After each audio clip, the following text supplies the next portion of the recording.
Assistant motor vehicle inspector അല്ലെങ്കിൽ AMVIയുടെ കഴിഞ്ഞ പരീക്ഷ 2023 നടത്തിയതാണ്. അതിന്റെ ക്വസ്റ്റ്യൻ പേപ്പർ കോഡാണ് 045/2023. അപ്പോ നമുക്കിപ്പോ അറിയാം, ഈ വർഷം 2026 ഇതിന്റെ നോട്ടിഫിക്കേഷൻ വീണ്ടും വന്നിട്ടുണ്ട്. 2027 ഇതിന്റെ പരീക്ഷ വരാനുള്ള സാധ്യതകൾ അല്ലെ. അപ്പോ എങ്ങനെയായിരുന്നു കഴിഞ്ഞ വർഷത്തെ ചോദ്യ പേപ്പർ എന്ന് നമുക്കൊന്ന് വിലയിരുത്താം. അപ്പൊ ഓരോ ചോദ്യങ്ങളും നമുക്കൊന്ന് ഡിസ്കസ് ചെയ്യാം. അപ്പൊ ഏകദേശം നല്ല ഒരു ഐഡിയ നിങ്ങൾക്ക് കിട്ടും. എങ്ങനെയായിരുന്നു ആ ഒരു ചോദ്യ പേപ്പർ, എങ്ങനെയാണ് നമ്മൾ ഇതിന് പ്രിപ്പയർ ചെയ്യേണ്ടത്, ഏതൊക്കെ രീതിയിലുള്ള ചോദ്യങ്ങൾ നമുക്കിതിന് പ്രതീക്ഷിക്കാം എന്നൊക്കെയുള്ള ചോദ്യങ്ങൾക്ക് ഈ ഒരു സീരീസ് ഓഫ് ലെസൺസിലൂടെ നിങ്ങൾക്ക് നല്ല ഒരു ഐഡിയ കിട്ടും. So let us look at the very first question. ആദ്യത്തെ ചോദ്യം ഇതാണ്. ഇത് ലിക്വിഡ്സിന്റെ വിസ്കോസിറ്റിയെ അടിസ്ഥാനപ്പെടുത്തിയിട്ടുള്ള ഒരു ചോദ്യമാണ്. അപ്പോ ചോദ്യം ഇതാണ്: the viscosity of liquids decreases with increase in temperature due to. അപ്പൊ ഇത് നോക്കിയേ, ഒരു സ്റ്റേറ്റ്മെന്റ് ടൈപ്പ് ഒരു ചോദ്യം തന്നെയാണ് അല്ലെ, ഒരു സ്റ്റേറ്റ്മെന്റ് ആണ് പറഞ്ഞേക്കുന്നത്. അപ്പോ ആ ഒരു ലിക്വിഡിന്റെ വിസ്കോസിറ്റി അല്ലെങ്കിൽ അതിന്റെ ആ ഒരു കട്ടി എന്ന് പറയുന്നത് അത് ഡിക്രീസ് ചെയ്യും, അത് കുറയും, അതിനെ ചൂടാക്കുന്നതനുസരിച്ച് അത് കുറയും എന്നുള്ളതാണ് സ്റ്റേറ്റ്മെന്റ് പറയുന്നത്. അതിനുള്ള കാരണം എന്താണ് എന്നുള്ളതാ ചോദ്യം. ഒന്ന്, decreased cohesive forces. Cohesive forces എന്ന് പറഞ്ഞാൽ അതിന്റെ മോളിക്യൂൾസിനെ, ഒരു ലിക്വിഡിൽ പലതരം മോളിക്യൂൾസ് ഉണ്ടല്ലോ, ആ ഒരു മോളിക്യൂൾസിനെ കൂട്ടി യോജിപ്പിച്ച് നിർത്തുന്ന ഫോഴ്സിനെയാണ് ഇവിടെ കൊഹസീവ് ഫോഴ്സസ് എന്നുള്ളത് കൊണ്ട് ഉദ്ദേശിക്കുന്നത്. ഇൻക്രീസ്ഡ് കൊഹസീവ് ഫോഴ്സസ് കൊണ്ടാണോ, അതോ ഡിക്രീസ്ഡ് മോളിക്കുലാർ മൊമെന്റം ട്രാൻസ്ഫർ കൊണ്ടാണോ, അതോ ഇൻക്രീസ്ഡ് മോളിക്കുലാർ മൊമെന്റം ട്രാൻസ്ഫർ കൊണ്ടാണോ എന്നുള്ളതാണ് ചോദ്യം. അപ്പോ ഇതിന്റെ കറക്റ്റ് ആൻസർ ഓപ്ഷൻ എ ആണ്, ഡിക്രീസ്ഡ് കൊഹസീവ് മോളിക്കുലാർ ഫോഴ്സസ്. അപ്പൊ ഇതിന്റെ കാരണം ഞാൻ പറയുമ്പോൾ നിങ്ങൾക്ക് ഏകദേശം മനസ്സിലാകും എന്തുകൊണ്ട് ബിയും സിയും ഡിയും ഇതിന്റെ കറക്റ്റ് ആൻസർ അല്ല എന്നുള്ളത്. ലിക്വിഡ്സിൽ അല്ലെങ്കിൽ ദ്രാവകങ്ങളിൽ നമ്മൾ പ്രത്യേകിച്ച് നോക്കിയാൽ ഈ കൊഹസീവ് ഫോഴ്സസ് ആണ് പ്രധാനമായിട്ടും അതിനകത്തുള്ള ആ ഒരു മോളിക്യൂൾസിനെ യോജിപ്പിച്ച് നിർത്തുന്ന ഫോഴ്സ്. അതിന് പറയുന്നതാണ് കൊഹസീവ് ഫോഴ്സസ്. അപ്പൊ കൊഹസീവ് ഫോഴ്സസ് എന്താണ്? ആ ഒരു ഇന്റർ മോളിക്യുലർ, ഒരു മോളിക്യൂളും മറ്റു മോളിക്യൂളുമായിട്ട് അതിന് ഉള്ള ഒരു അട്രാക്റ്റീവ് ഫോഴ്സ് ആണ്. ആൻഡ് ഈ ഒരു ശക്തി തന്നെയാണ് ആ മോളിക്യൂൾസിനെ അടുപ്പിച്ച് നിർത്തുന്നത്. ഈ ഒരു ശക്തിയാണ്. ഇപ്പൊ ടെമ്പറേച്ചർ കൂടുമ്പോൾ ഈ മോളിക്യൂൾസിന് എന്താ സംഭവിക്കുന്നത്? അതിന് കൈനറ്റിക് എനർജി കൂടും. കൈനറ്റിക് എനർജി കൂടുമ്പോൾ എന്താ സംഭവിക്കുന്നത്? ഈ മോളിക്യൂൾസ് അതിവേഗത്തിൽ അതിന് മൂവ്മെന്റ് സാധ്യതയാണ്. അപ്പോ ഈ ഒരു ഇൻക്രീസ് ചെയ്തു വരുന്ന ഈ ഒരു മോളിക്കുലാർ മോഷൻ ശരിക്കും ഈ ഒരു കൊഹസീവ് ഫോഴ്സിന്റെ സ്വാധീനത്തെ അവിടെ കുറച്ചു കൊണ്ടുവരും. അപ്പൊ ഇന്റർ മോളിക്കുലാർ അട്രാക്ഷൻ അവിടെ കുറയും. അങ്ങനെ വരുമ്പോൾ എന്താ സംഭവിക്കുന്നത്? ആ ലിക്വിഡിന്റെ ലെയേഴ്സ് ഒന്നൊന്നിന്റെ മുകളിലേക്ക് സ്ലൈഡ് ചെയ്യാനായിട്ട് തുടങ്ങും. കുറെ കൂടെ ഈസി ആയിട്ട് അത് സ്ലൈഡ് ആകും. അതിന്റെ ഫലമായിട്ടാണ് ഈ ഒരു വിസ്കോസിറ്റി കുറയുന്നത്. അപ്പൊ വിസ്കോസിറ്റി കുറയുന്നത് എന്തുകൊണ്ടാണ്? Decreased cohesive forces. ആ കൊഹസീവ് ഫോഴ്സസ് കുറയുന്നത് കൊണ്ടാണ് അല്ലെ. ഇപ്പൊ നമ്മൾ ഹണി ആയിരുന്നാലും ശരി, നമ്മൾ സാധാരണ ഓയിൽ ആയിരുന്നാലും ശരി, കുറെ കൂടെ ഈസി ആയിട്ട് അതിനെ ചൂടാക്കി കഴിഞ്ഞാൽ അത് ഒഴുകി വരും, അത് ഫ്ലോ ചെയ്യും അല്ലെ. അപ്പൊ അതിന്റെ ഇന്റേണൽ റെസിസ്റ്റൻസ് കുറയുന്നത് കൊണ്ടാണ് ഈ ഒരു ഫ്ലോ കുറച്ചും കൂടെ ഈസി ആയിട്ട് നമുക്ക് കാണാനായിട്ട് സാധിക്കുക. അപ്പോ ഓപ്ഷൻ സി ഒന്ന് നോക്കിയേ. ഡിക്രീസ്ഡ് മോളിക്കുലാർ മൊമെന്റം എന്ന് പറയുന്നു, അല്ലെങ്കിൽ ഇൻക്രീസ്ഡ് മോളിക്കുലാർ മൊമെന്റം എന്ന് പറയുന്നു.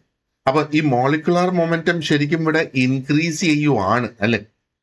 അപ്പൊ ഓപ്ഷൻ ഡി നമ്മൾ നോക്കുകയാണെന്നുണ്ടെങ്കിൽ ഈ ബേസിക്കലി അതിനകത്ത് നമ്മൾ കാണേണ്ടതെന്ന് പറഞ്ഞാൽ ഗ്യാസസിന്റെ കാര്യമാണ് ശരിക്കും അവിടെ സ്പെസിഫൈ ചെയ്തേക്കുന്നത്. അതായത് ആ ഗ്യാസസിന്റെ വിസ്കോസിറ്റി ടെമ്പറേച്ചർ മുഖാന്തരം ഇൻക്രീസ് ചെയ്യും എന്നുള്ളതാണ് ഓപ്ഷൻ ഡിയിൽ പറഞ്ഞിരിക്കുന്നത്. അത് ഗ്യാസിനെ സംബന്ധിച്ചിടത്തോളം, ലിക്വിഡിനെ സംബന്ധിച്ചിടത്തോളം അല്ല എന്നുള്ളത്. ഓപ്ഷൻ സിയും കുറെ കൂടെ ഗ്യാസുമായിട്ടാണ് അത് റെലവെന്റ് ആകുന്നത്, അത് ലിക്വിഡ്സുമായിട്ട് റെലവെന്റ് അല്ല. ഇപ്പൊ ഗ്യാസില് ആ ഒരു വിസ്കോസിറ്റി നമ്മൾ എക്സ്പ്ലെയിൻ ചെയ്യുന്നത് പ്രധാനമായിട്ടും ആ ഒരു മോളിക്കുലാർ മൊമെന്റം ഉപയോഗിച്ചാണ്. ആ ഒരു അതിന്റെ പല ലെയേഴ്സ് തങ്ങളിലുള്ള മോളിക്കുലാർ മൊമെന്റം ഉപയോഗിച്ചാണ് അത് നമ്മൾ എക്സ്പ്ലെയിൻ ചെയ്യുന്നത്. ലിക്വിഡ്സിൽ ആ ഒരു പ്രധാന ഫാക്ടർ എന്ന് പറയുന്നത് ഇന്റർ മോളിക്കുലാർ കൊഹഷൻ ആണ്. മനസ്സിലായ? ആ ഒരു ഡിഫറൻസ് നിൽക്കുന്നത് കൊണ്ടാണ് ഓപ്ഷൻ എ ഇവിടെ കറക്റ്റ് ആകുന്നത്. ആൻഡ് ഓപ്ഷൻ സി അല്ലെങ്കിൽ ഡി ഇവിടെ കറക്റ്റ് ആകാത്തതിന്റെ കാരണവും അത് തന്നെയാണ്. Now, let us move on to the second question. രണ്ടാമത്തെ ചോദ്യം ഇതാണ്. ന്യൂട്ടോണിയൻ ഫ്ലൂയിഡ്സില് ഷിയർ സ്ട്രെസ് എന്താണ് എന്നുള്ളതാണ് ചോദിക്കുന്നത്. So in Newtonian fluids the shear stress is option A directly proportional to the viscosity, അതോ ഇൻവേഴ്സ്ലി പ്രൊപ്പോർഷണൽ ടു വിസ്കോസിറ്റി, അതോ directly proportional to the deformation rate, അതോ option D directly proportional to shear strain. അപ്പോൾ ഈ Newtonian ഫ്ലൂയിഡ്സിൽ നമ്മൾ മനസ്സിലാക്കേണ്ടത് ആ ഒരു shear stress apply ചെയ്യുമ്പോൾ ആ ഒരു ലിക്വിഡിന്റെ ലെയേഴ്സ് കണ്ടിന്യൂസ് ആയിട്ട് അത് ഡിഫോം ചെയ്തുകൊണ്ടേയിരിക്കും. മനസ്സിലായ? അപ്പോ ആ ഒരു സ്റ്റാൻഡേർഡ് പ്രിൻസിപ്പിൾ പറയുന്നത് എന്താ? സ്റ്റാൻഡേർഡ് പ്രിൻസിപ്പിൾ ഇവിടെ പറയുന്നത് ഷിയർ സ്ട്രെസ് വേറി ചെയ്യുമെന്നാണ് പറയുന്നത് ആ ഒരു ഫ്ലൂയിഡ്സ് ഡിഫോം ചെയ്യുന്നതനുസരിച്ച്, അല്ലെങ്കിൽ ഫ്ലൂയിഡിന്റെ ലെയേഴ്സ് ഡിഫോം ആകുന്നതനുസരിച്ച്. അപ്പൊ നമുക്ക് കുറെ കൂടെ പ്രിസൈസ് ആയിട്ട് വേണമെങ്കിൽ റേറ്റ് ഓഫ് ഷിയർ സ്ട്രെയിൻ എന്ന് വേണമെങ്കിൽ നമുക്ക് പറയാം. ഓക്കെ, അപ്പോ ഇവിടെ നമുക്ക് ഓപ്ഷൻ ഡി ആണ് ഇതിന്റെ കറക്റ്റ് ആൻസർ. ആ ഒരു ഷിയർ സ്ട്രെയിനിന് ഡയറക്ട്ലി പ്രൊപ്പോർഷണൽ ആണ്. അപ്പൊ ന്യൂട്ടോണിയൻ ഫ്ലൂയിഡ്സിൽ ഷിയർ സ്ട്രെസ് കൂടുന്നതനുസരിച്ച് ആ ഒരു ഷിയർ സ്ട്രെയിൻ അവിടെ വ്യത്യാസപ്പെടും എന്നുള്ളതാണ്. അപ്പൊ സ്ട്രെസ് അപ്ലൈ ചെയ്യുന്നതനുസരിച്ച് ആ ഒരു ഷിയർ സ്ട്രെയിനും അതിന് കൂടും. അതുകൊണ്ടാണ് ഡയറക്ട്ലി പ്രൊപ്പോർഷണൽ എന്ന് പറയുന്നത്. Okay, now let us look at the third one.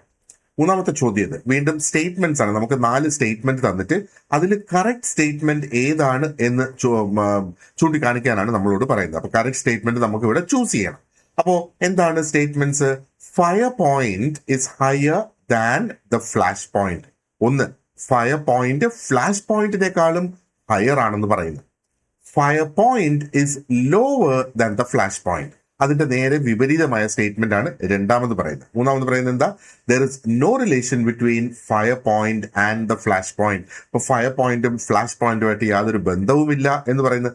നാലാമത്തെ പറയുന്നത് എന്താണ്? സംടൈംസ്, ചിലപ്പോഴൊക്കെ fire point is higher and sometime is flash point. അപ്പൊ ചില സമയത്ത് ഫയർ പോയിന്റ് ഹയർ ആയിരിക്കുമെന്നും ചില സമയത്ത് ഫ്ലാഷ് പോയിന്റ് ഹയർ ആയിരിക്കും എന്ന് പറയും. അപ്പോ ഈ ഒരു ഫ്ലാഷ് പോയിന്റിനും ഫയർ പോയിന്റും വെച്ച് നമ്മൾ നോക്കുകയാണെന്നുണ്ടെങ്കിൽ ഒരു ലിക്വിഡിന്റെ ഫ്ലാഷ് പോയിന്റ് എന്ന് പറയുന്നത് ഇസ് ദ ലോവസ്റ്റ് ടെമ്പറേച്ചർ, അതായത് ഏറ്റവും കുറഞ്ഞ temperature at which it gives enough vapour to ignite momentarily. അതിന്റെ അർത്ഥം എന്താണ്? അതായത് ഒരു ഈ ഫ്ലാഷ് പോയിന്റ് എന്ന് പറയുന്നത് ഒരു ലിക്വിഡിന് അത് അത് അത് അത് കത്താനായിട്ട്, ഓക്കെ, അത് കത്തി തീ പിടിക്കുന്നതിനായിട്ട് ആവശ്യമായ ഏറ്റവും ചെറിയ ടെമ്പറേച്ചർ. അപ്പോൾ അത് കത്തണമെങ്കിൽ നമുക്കറിയാം അത് വേപ്പറായി മാറണം, അല്ലെ? ആ ഒരു ലിക്വിഡ് വേപ്പറായി മാറുമ്പോഴാണ് അത് കത്തുന്നത്. അപ്പോൾ ആ ഒരു ലിക്വിഡ് വേപ്പറായി മാറുന്നതിന് വേണ്ട ഏറ്റവും ലോവസ്റ്റ് ആയിട്ടുള്ള ടെമ്പറേച്ചറാണ് ഫ്ലാഷ് പോയിന്റ് എന്ന് പറയുന്നത്. ആൻഡ് ഫയർ പോയിന്റ് എന്ന് പറയുന്നത് എന്താണ്?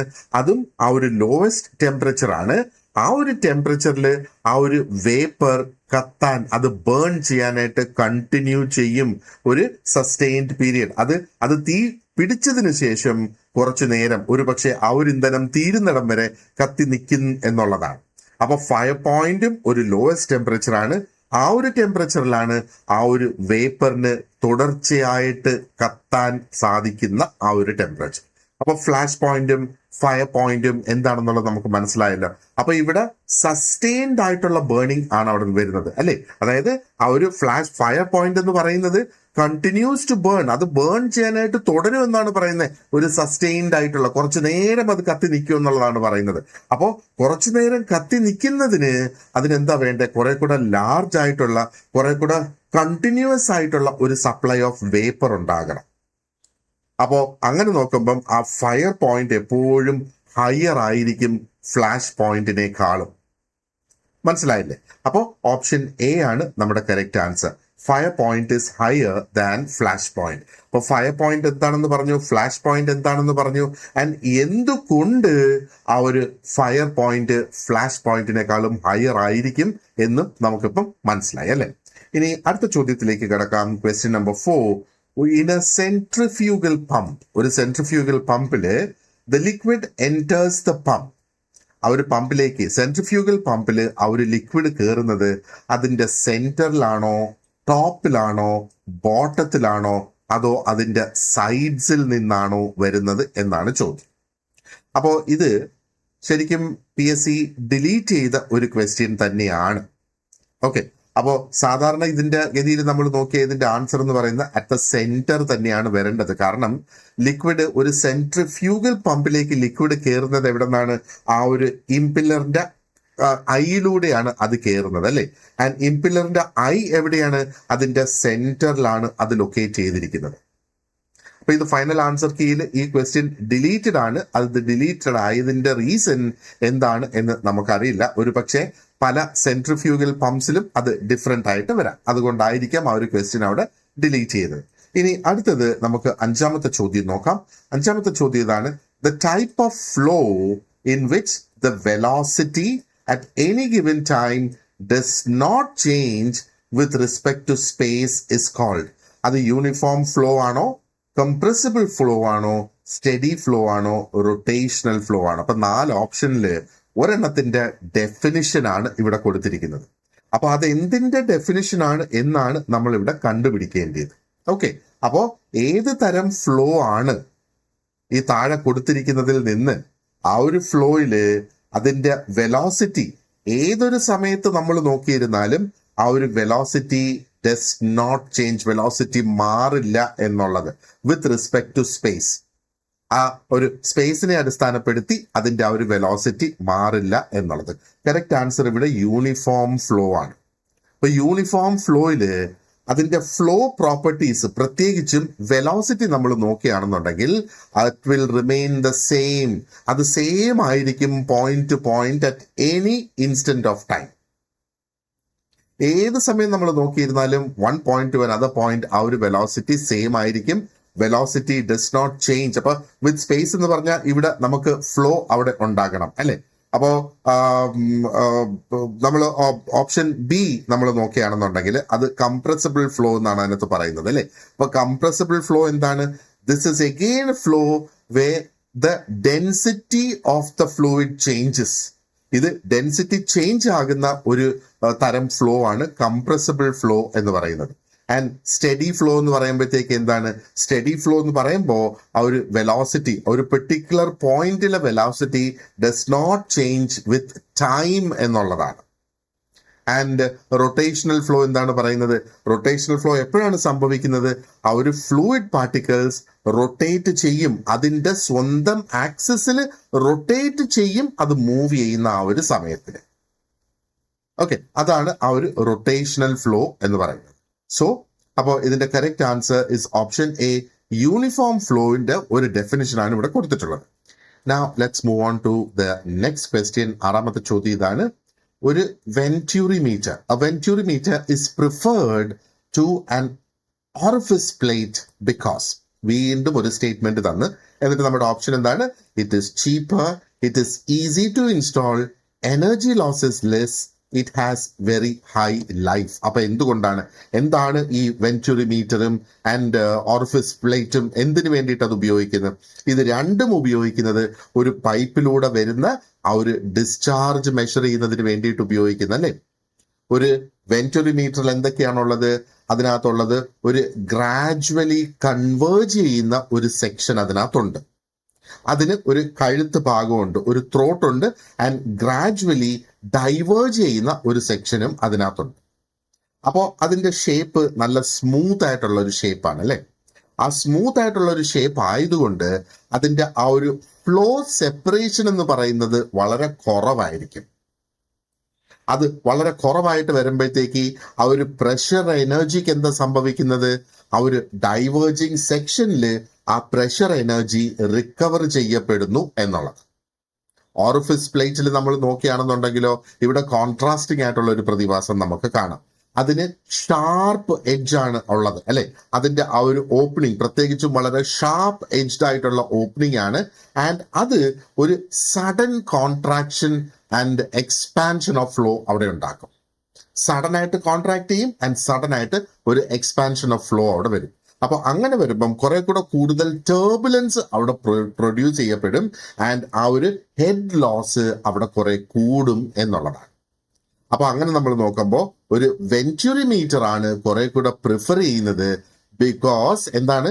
ആ ഒരു ലോവർ എനർജി ലോസ് ആണ് അവിടെ ഉള്ളത്. അതേപോലെ ഹൈ ആക്യുറസിയും അവിടെ വരുന്നുണ്ട് എന്നുള്ളത്. ഓക്കെ, അപ്പോ എന്താ option C energy losses less എന്നുള്ളതാണ് നമ്മുടെ കറക്റ്റ് ആൻസർ ഇവിടെ. ഈ ഇറ്റ് ഈസ് ചീപ്പർ എന്ന് പറയുന്നത് ശരിയല്ല. വെഞ്ചുറിമീറ്റർ എന്ന് പറയുമ്പോഴത്തേക്ക് പൊതുവേ ആ ഒരു ഓറിഫിസ് പ്ലേറ്റിനേക്കാളും കുറച്ചും കൂടെ കോസ്റ്റ് കൂടും എന്ന് വേണം പറയാനായിട്ട്. ഈസി ടു ഇൻസ്റ്റാൾ എന്ന് പറയുന്നതും ശരിയല്ല. ഒരു ഓറിഫിസ് പ്ലേറ്റ് ആണ് സാധാരണയായിട്ട് ഇൻസ്റ്റാൾ ചെയ്യാൻ കുറെ കൂടെ ഈസി ആകുന്നത്. അതിന് വളരെ ഹൈ ലൈഫ് ഉണ്ടെന്ന് പറയുന്നത് നമ്മൾ നോക്കിയാൽ ഒരു വെഞ്ചുറിമീറ്റർ എന്ന് പറയുമ്പോഴത്തേക്ക് കുറെ ഡ്യൂറബിൾ ആണ്. പക്ഷേ ഈ ഒരു പ്രിൻസിപ്പിൾ അല്ല അതിന്റെ ആ ഒരു പ്രിഫറൻസിന്, ആ ഡ്യൂറബിലിറ്റി അല്ല അതിന്റെ ഒരു കാരണമായിട്ട് നമ്മൾ കാണും. Okay, let's move on to question number 7. Hydraulic radius of a notch is equal to options: area divided by the square of wetted per perimeter, area divided by the wetted perimeter divided by area, square root of area. അപ്പൊ ഇതൊരു equation തന്നെയാണ് ഇവിടെ ചോദിക്കുന്നത് അല്ലെ. Hydraulic റേഡിയസിന്റെ ആ ഒരു equation, ഒരു നോച്ചിന്റെ ഹൈഡ്രോളിക് റേഡിയസിന്റെ equal to, so it's an equation. അപ്പോൾ നമുക്കിവിടെ എടുക്കാം ആർ, ലെറ്റസ് എ ആ ഒരു ഹൈഡ്രോളിക് റേഡിയസ് ആർ ആയിട്ട് നമുക്കിവിടെ എടുക്കാം. ഈ ഹൈഡ്രോളിക് റേഡിയസിനെ ഹൈഡ്രോളിക് മീൻ റേഡിയസ് എന്നും പറയും അല്ലെ. ആൻഡ് അതിന്റെ ഡെഫിനിഷൻ എന്താണ്? It is defined as the ratio of the area of flow to the wetted perimeter. ആ area of flow, let's say R is equal to area of flow നമുക്ക് A എന്ന് എടുക്കാം, divided by ആ ഒരു wetted perimeter P എന്ന് നമുക്ക് ഇവിടെ എടുക്കാം.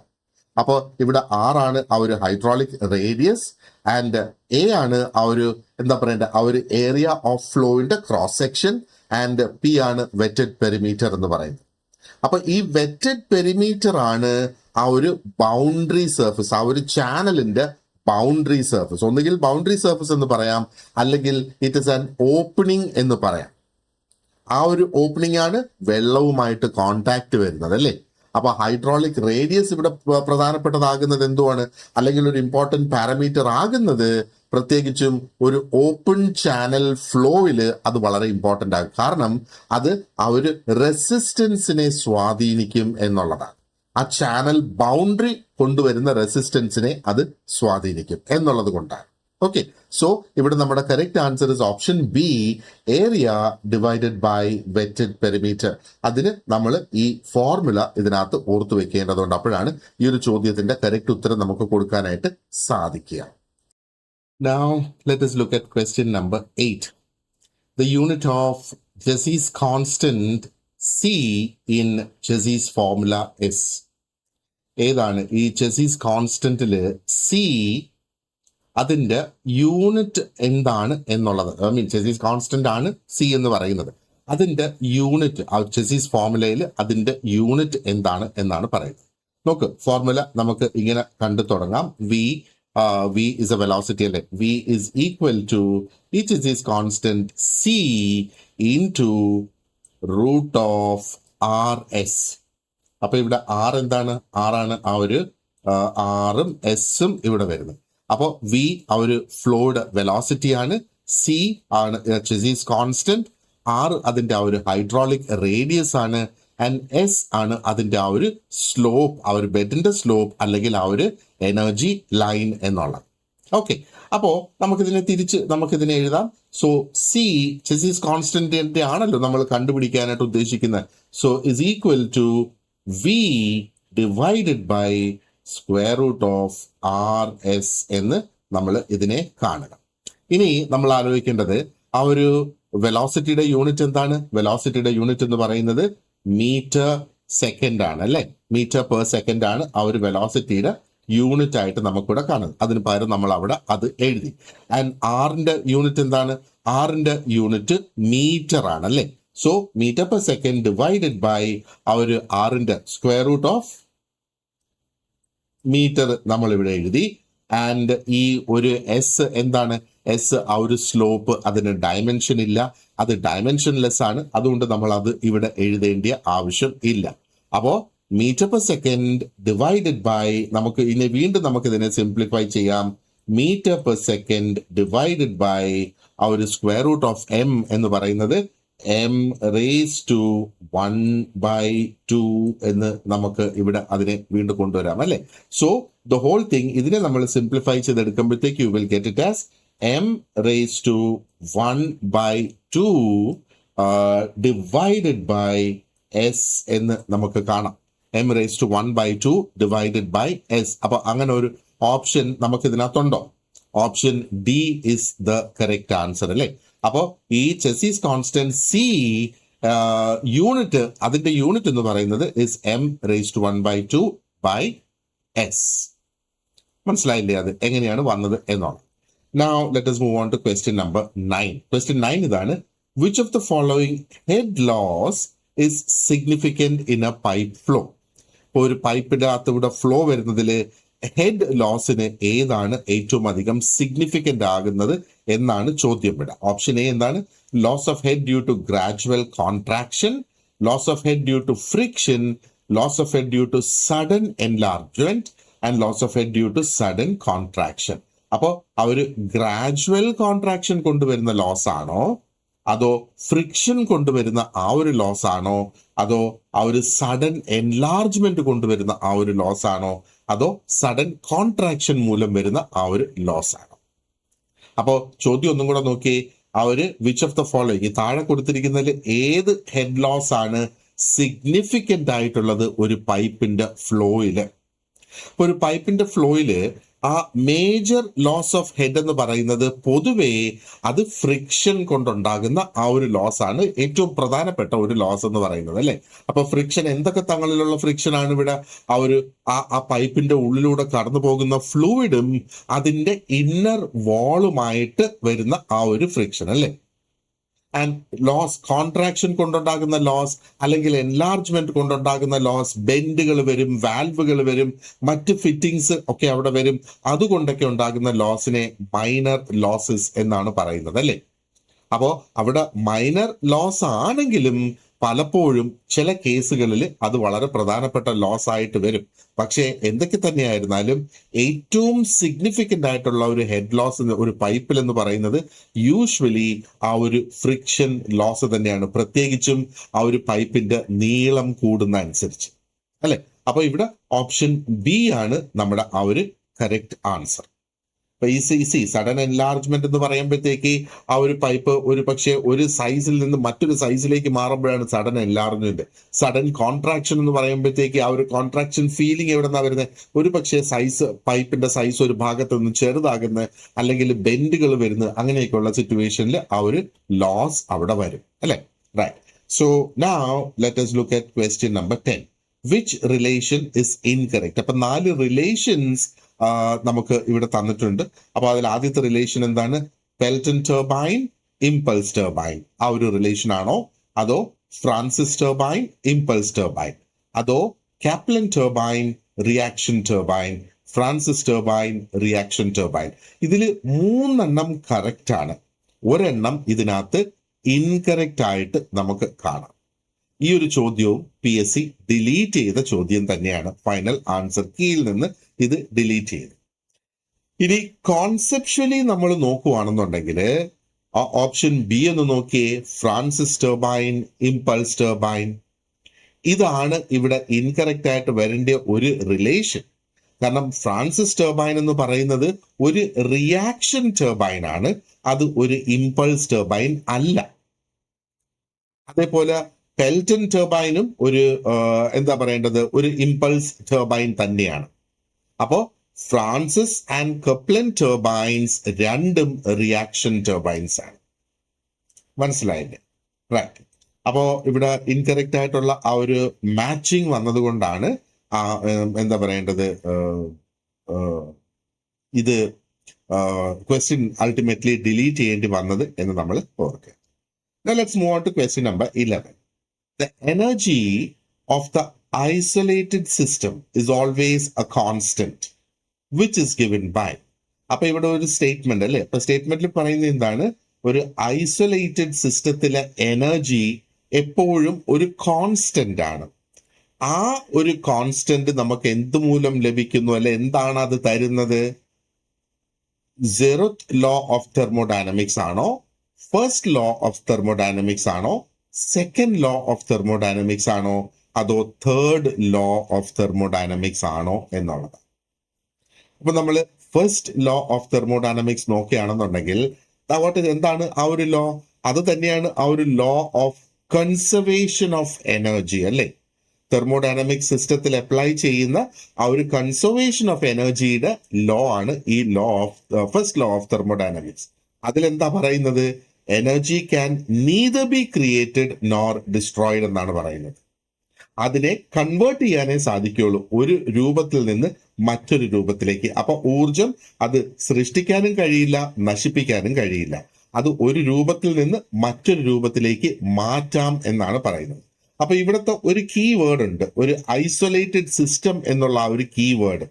ഐസൊലേറ്റഡ് സിസ്റ്റത്തിൽ എന്താ സംഭവിക്കുന്നത്? അവിടെ എക്സ്ചേഞ്ച് ഓഫ് ഹീറ്റ് ഇല്ല. അതേപോലെ ഹീറ്റ് ആയാലും വർക്ക് ആയാലും മാറ്റർ ആയാലും അതിന്റെ സറൗണ്ടിങ്സ് ആയിട്ട് എക്സ്ചേഞ്ച് വരുന്നില്ല, അതിന്റെ ചുറ്റാകെയായിട്ട് അതിന് എക്സ്ചേഞ്ച് വരുന്നില്ല.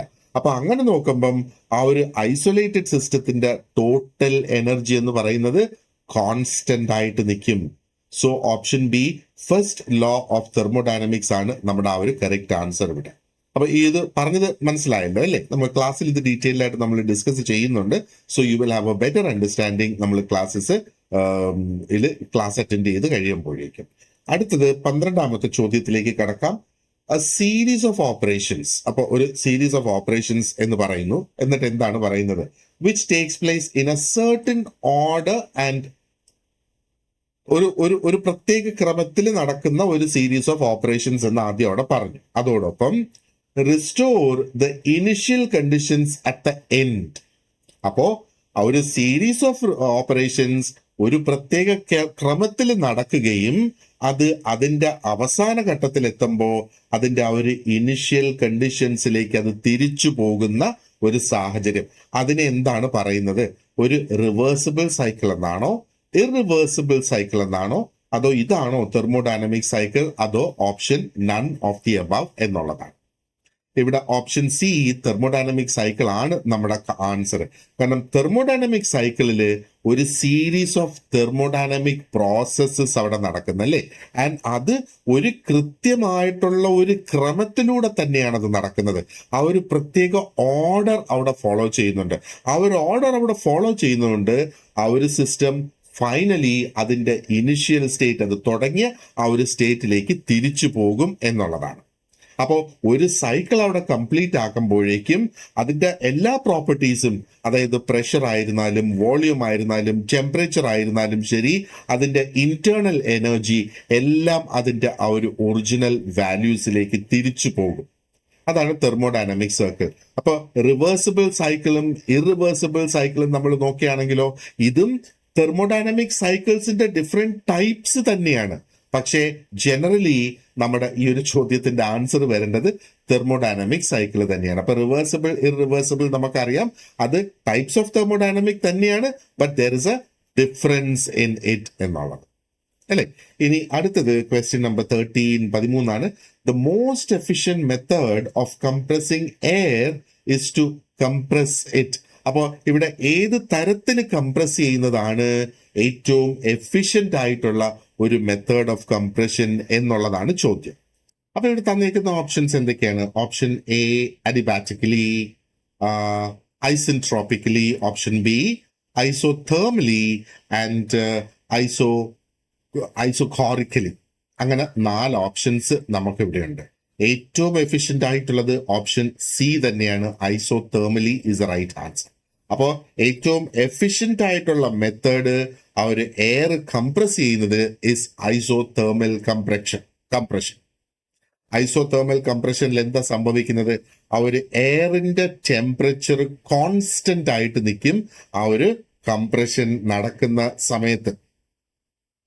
അപ്പോ ഒരു നിശ്ചിത പ്രഷർ റേഷ്യോയ്ക്ക് ഐസോതേർമൽ കംപ്രഷന് മിനിമം വർക്ക് ഓഫ് ഇൻപുട്ട് മതി നമ്മൾ മറ്റ് മെത്തേഡ്സുമായിട്ട് കമ്പയർ ചെയ്യുമ്പോൾ. ആൻഡ് ആ ഒരു കാരണം കൊണ്ട് തന്നെയാണ് എയർ കംപ്രസേഴ്സിൽ പലപ്പോഴും they are provided with cooling arrangements. അതെന്തിനാണ്?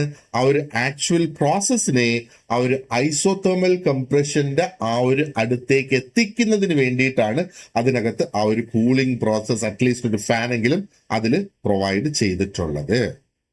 Okay, now let's look at question number 14. അപ്പൊ ഇവിടെ ഐസോതെർമൽ ഓപ്ഷൻ സി ആണ് നമ്മുടെ right answer. Number 14, 1 degree Celsius is equal to എത്ര കെൽവിൻ എന്നുള്ളതാണ് ഇവിടെ ചോദ്യം. അപ്പൊ ഇതിന്റെ ആൻസർ സ്ട്രേറ്റ് ഫോർവേഡ് ആണ്. 274.15 കെൽവിൻ ആണ് 1 ഡിഗ്രി സെൽഷ്യസ് എന്ന് പറയുന്നത്. That is a relation. അപ്പോ കെൽവിൻ ഇസ് ഈക്വൽ ടു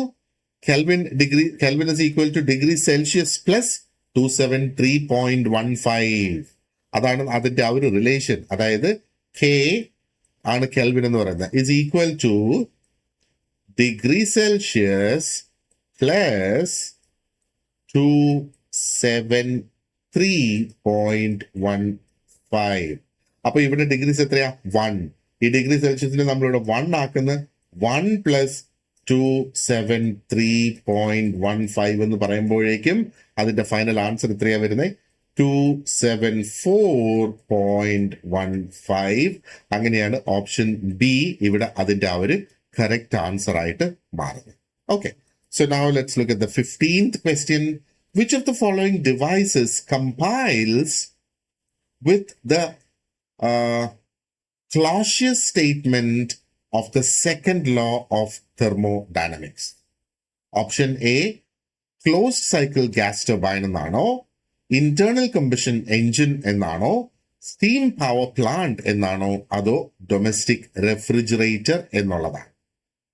അപ്പോ ഈ താഴെ കൊടുത്തിരിക്കുന്ന 4 ഡിവൈസസില് ഏത് ഡിവൈസാണ് ആ ഒരു Clausius statement of second law of തെർമോഡൈനാമിക്സിനെ കമ്പൈൽ ചെയ്യുക എന്നാണ് ചോദ്യം.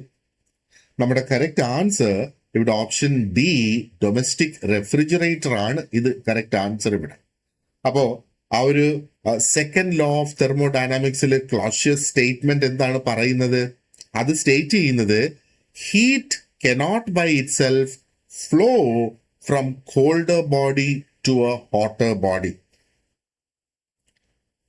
ചൂടിന് ഒരു തണുത്ത ഒരു ബോഡിയിൽ നിന്ന് ഒരു ചൂട് ബോഡിയിലേക്ക് തനിയെ മാറാൻ കഴിയില്ല എന്നുള്ളതാണ്. ഹീറ്റിന് സ്വന്തമായിട്ട് ഒരു കോൾഡർ ബോഡിയിൽ നിന്ന് ഒരു ഹോട്ടർ ബോഡിയിലേക്ക് മാറാൻ കഴിയില്ല. അതാണ് ക്ലോഷ്യസ് സ്റ്റേറ്റ്മെന്റ്, ആ ഒരു സെക്കൻഡ് ലോ ഓഫ് തെർമോഡൈനാമിക്സ്. അപ്പോ ഹീറ്റ് ട്രാൻസ്ഫർ ചെയ്യുന്നതിന് എന്താണ് വേണ്ടത്? ഒരു ലോ ടെമ്പറേച്ചർ റീജിയനിൽ നിന്ന് ഒരു ഹയർ ടെമ്പറേച്ചർ റീജിയനിലേക്ക് ഹീറ്റിനെ ട്രാൻസ്ഫർ ചെയ്യണമെങ്കിൽ അവിടെ എക്സ്റ്റേണൽ വർക്ക് അവിടെ വരണം. പുറമേ നിന്ന് ഒരു പുഷ് അതിന് കൊടുക്കണം. അപ്പോഴാണ് അത് പ്രവർത്തിക്കുന്നത്, അല്ലേ? അപ്പൊ ഡൊമസ്റ്റിക് റെഫ്രിജറേറ്റർ എന്ന് പറയുന്നത് നമ്മൾ സാധാരണ വീട്ടിൽ ഉപയോഗിക്കുന്ന ഫ്രിഡ്ജ്. ആ ഫ്രിഡ്ജ് എന്താണ് ചെയ്യുന്നത്?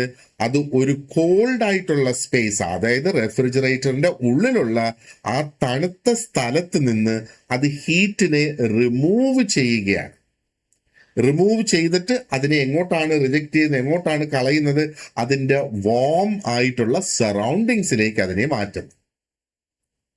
ഈ ഒരു പ്രോസസ്, ഈ ഒരു പ്രക്രിയ പോസിബിൾ ആകുന്നത് എന്തുകൊണ്ടാണ്? ഇവിടെ ആ ഒരു എക്സ്റ്റേണൽ വർക്ക് ഇവിടെ കൊടുക്കുകയാണ്. അതിന് വേണ്ടിയിട്ടാണ് നമ്മൾ അവിടെ കംപ്രസർ ഉപയോഗിക്കുന്നത്, അല്ലേ? അപ്പൊ അതുകൊണ്ടാണ് ഒരു domestic refrigerator complies with the Clausius statement, അത് ചേർന്ന് പോകും എന്ന് പറയുന്നതിന്റെ റീസൺ അതാണ്. ഓക്കെ, അപ്പൊ 15 ചോദ്യങ്ങൾ നമ്മൾ ഇവിടെ ചർച്ച ചെയ്തിട്ടുണ്ട്. ഇനി ബാക്കി ക്വസ്റ്റ്യൻസ് ഇതിൻ്റെത് അടുത്ത വീഡിയോയിൽ ഞാനത് ചെയ്യാം. അപ്പൊ ഇതാണ് ഒരു സീരീസ് ഓഫ് ലെസൺസ് ആയിട്ടാണ് ഇത് നമ്മൾ മുന്നോട്ട് ചെയ്യുന്നത്. അപ്പോൾ നമുക്ക് ഒരു സ്റ്റഡി ഗ്രൂപ്പ് ഉണ്ട്. കോഴ്സിന്റെ നോട്ട്സും അതിനകത്ത് ജോയിൻ ചെയ്യുന്നവർക്ക്, താല്പര്യമുള്ളവർക്ക് ആ ഒരു സ്റ്റഡി ഗ്രൂപ്പിലോട്ട് ജോയിൻ ചെയ്യുക. അവിടെ നിന്ന് കോഴ്സിന്റെ കൂടുതൽ ഡീറ്റെയിൽസ് നിങ്ങൾക്ക് അറിയാൻ സാധിക്കുന്നതാണ്. ഈ സ്റ്റഡി ഗ്രൂപ്പിൽ ജോയിൻ ചെയ്യുന്നതിനുള്ള ലിങ്ക്, അത് വാട്സാപ്പ് ഗ്രൂപ്പാണ്. അതിന്റെ ലിങ്ക് ഞാൻ ഈ വീഡിയോയുടെ ഡിസ്ക്രിപ്ഷൻ ബോക്സിൽ കൊടുത്തിട്ടുണ്ടാകും. So thank you very much for watching this lesson and you have an excellent day ahead. Wish you all the very best.